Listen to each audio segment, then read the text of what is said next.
The problem is not really how one becomes awake, but really how one stays awake. And this is what I mean by stabilization.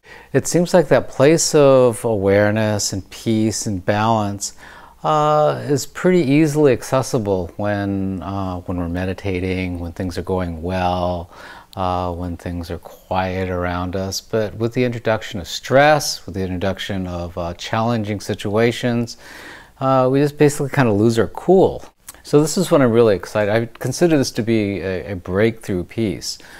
The reason why that most people's approach doesn't work in stressful and challenging situations is that they're trying to reach too far. In other words, the space of this awareness is too far away for them to kind of get to from a stressful place. Trying to reach for that quietness and that peace that we know so well, and yet it's not there, it's not accessible. So the strategy in this new piece of work is that if we can know each one of these levels of consciousness, can identify it, and we get to know this by refining awareness in each one to explore the territory of each one of these bodies of awareness, each one of these levels, so that what we begin to introduce is a small, what Papaji sometimes called a half step, just a half step deeper. It's something that we can always, no matter where we're at, can move from this kind of stuck place of the gross body of awareness into just a half step, into a place a little bit higher. And once that happens, we no longer are stuck and become more mobile to move through the different bodies of awareness.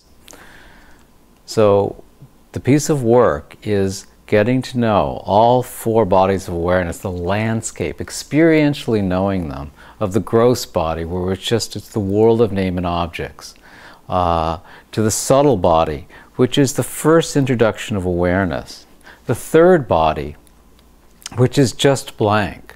There's not a lot going on. It's like a sense of what the Buddhists call shunyata, or emptiness.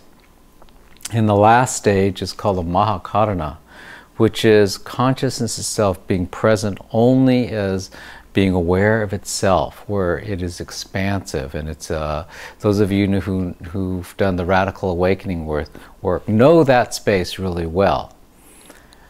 Now we see it as a progression, depending on what body of consciousness we're identified with in the moment. And that is mostly predicated on what's happening on our outside world. And then finding that unsticking place. So in this entire piece of work called the four bodies of consciousness, we're introducing radical awakening.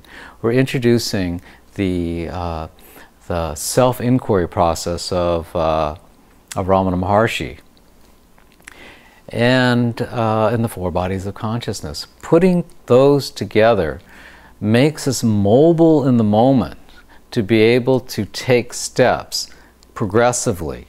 So by the end of the piece of work, it's an introduction, it's a 2-week introduction of the work which continues, but it's the continuation of it is just more of what we've already explored, so that these landscapes of each one of these bodies of awareness becomes more and more familiar, and that the half steps that will be introduced and you'll be led to will become more and more accessible in each one of these places of awareness. And the end result of the whole thing is a flowering and the opening of heart. The flowering and opening of heart. And that way our mind no longer becomes the guide and advisor and informer of what's next, but instead there's a resting, beautiful, like a lotus leaf opening up of the heart, where we are led by heart and by our responsiveness, and from that place of rest. So I really want to invite you to join me in this exploration. All right, great. So I look forward to meeting you in the silence.